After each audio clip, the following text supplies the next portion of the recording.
All right, today's video we're going to be talking about how to create a die cut sticker. If you've ever bought a sticker before, you've probably seen stickers come in multiple different shapes and sizes. A sticker often will have a shape like a square or a circle. Those are simple cut stickers. But when we want to get into more custom shaped stickers, stickers that have an outline that go around the shape of the actual object or are the shape of the object itself, these are considered die cut stickers. Whether you're doing HTV vinyl, you're using die cut stickers, or you're doing some sort of DTF printing, even going into screen printing, understanding how to create an offset path for a die cut design is really important.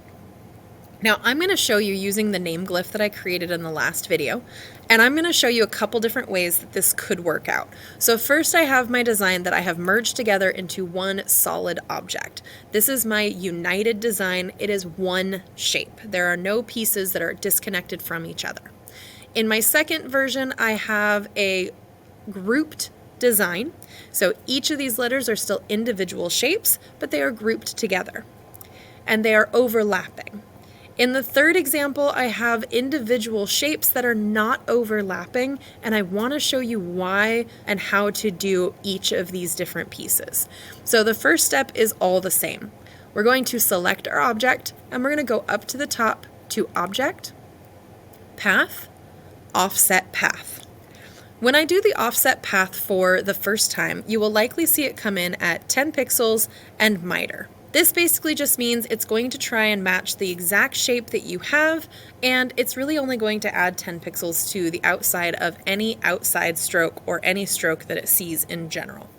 For a die cut sticker that you're going to be printing with any kind of cutting machine, you don't want to have these really tiny little circles or spaces that are going to appear inside of your design, because that's going to make it harder for your printer or your cutter to be able to actually go through and cut without lifting up the material and causing a paper jam. Because I see those in there, I could easily get rid of them and I could make this a really tight die cut, but I'm just going to make it a little bit larger. So I'm going to go to 20 pixels. Now, I have to hit the tab button or just click on to another space in order to make it appear in the preview, because it just doesn't read it right away. It thinks that you're still typing in there. And if you hit enter, it'll actually go through and do the whole thing.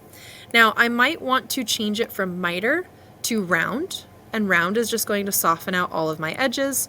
Or I can switch it to bevel, which is going to give you some points, but it's cutting off the sharp corners and just cutting them at like a 45-degree angle is basically what it does. So it's a mix between miter and round.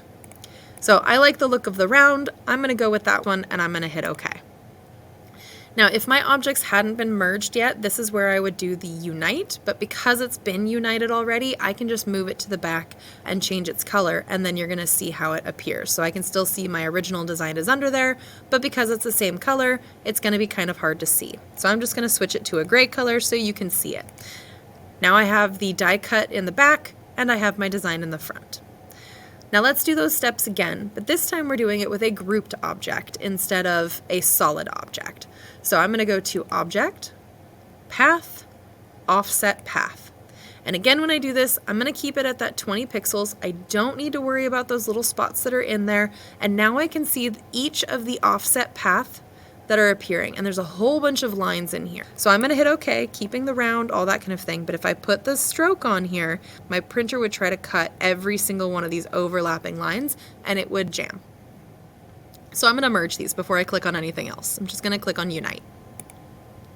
That's going to merge this together. Again, I'm just going to change the color really quickly, and I'm going to send it to the back. So the reason why we have to send it backward is because even though your object is grouped, this new shape is likely going to group itself with the last object that was added to the group, usually your last letter. So I just used the control bracket to send it backwards, and you could see each letter, each glyph appear as we go. So again, not much difference between the two of those, but it took a couple extra steps. Now we're going to do one where it's very separated. Our letters are not touching, they're not overlapping in any way, shape, or form, so our shape is going to be very different. I'm still going to select the entire thing. It's all still grouped together, and I'm going to go Object, Path, Offset Path. Now when I do this, the 20 pixels is still allowing it to overlap, but I might have a few spots where the printer still might pick up some of the material a little bit more. Let's see what it looks like if we're at the 10 and miter. If your design wasn't touching, you would need to increase this to get it to touch. So I might go up to 15. This looks like it would be a decent amount, and I'm going to switch it back over to the round. And then I'm going to go in and show you a couple of spots where the letters are going to overlap just a little bit that we're going to need to fix. So that should this happen in your own design, you can also see how that works. Now, if you accidentally click off and you go to click back on and it's only selecting one object at a time, or your entire object is all grouped together, you may want to ungroup and then select just the outside paths. So I'm just clicking on the outside here. I don't want to include my letters, just my exterior pieces here. And then I can merge these all together and send them to the back. So again, I'm going to change the color a little bit so you guys can see the difference. And I'm just going to send it backwards. Oh, but if you notice, I missed part of the G when I connected this. So I have this piece selected and I just need to select this piece down here and merge that together. And again, I'm going to have to change the color and send it to the back again. So now you'll notice right here, this is going to be a big problem. My cutter is going to want to come in and cut this piece out, and it is likely going to lift off with the blade, causing it to jam. So to remove a piece like this, I'm going to use my white arrow and I'm going to select a single anchor point. If you just select the whole thing, all the anchor points will be selected and then it's going to be harder to get into that one point. So just click off of your design and then click into the path. Clicking once on an anchor point, that one turns blue, the other ones are white. You know that that one is selected. Quick and easy way to get rid of it is to hit backspace once, and then the other three are automatically selected. Hit backspace a second time. That deletes that piece. Now we can move over and look at the other E.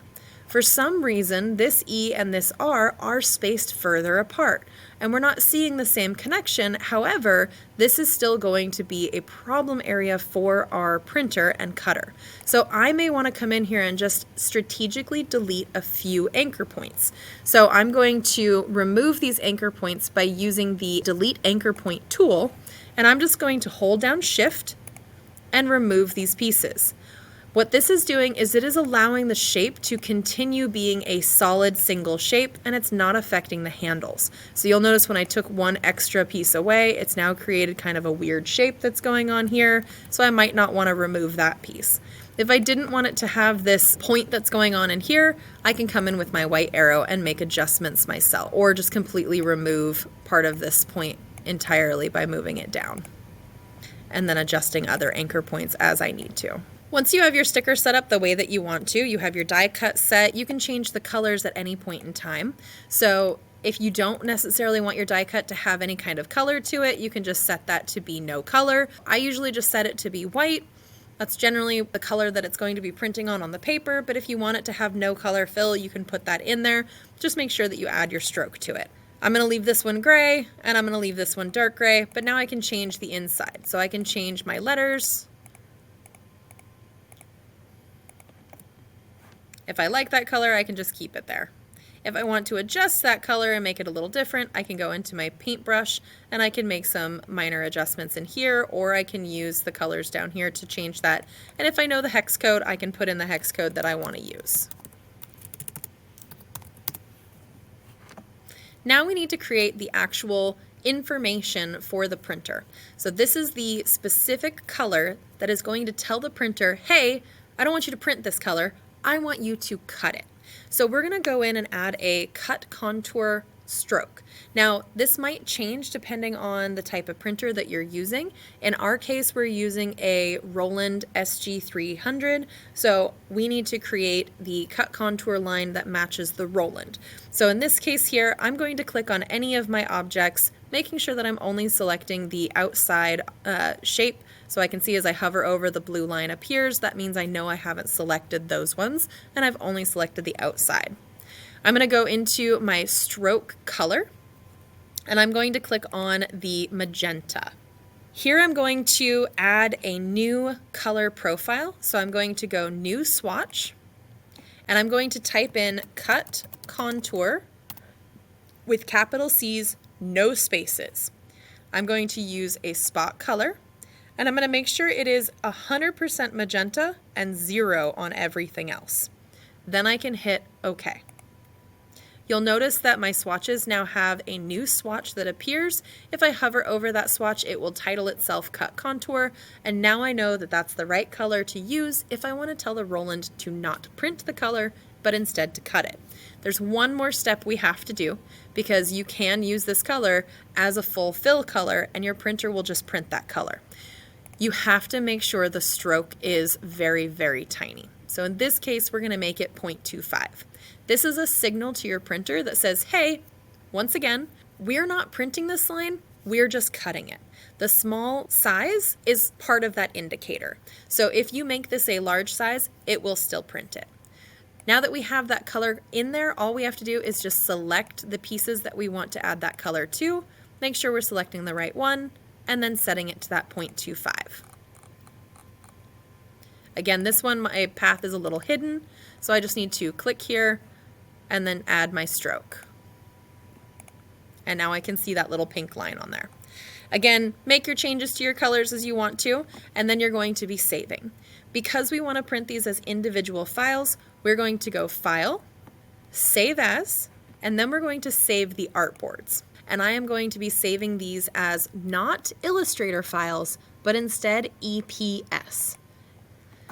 Once we've gotten in here, we can tell it to use artboards, and I can tell it to save each one, and it will save them as individual artboards that I can then take over to my VersaWorks and print as stickers or heat press on my Roland SG300.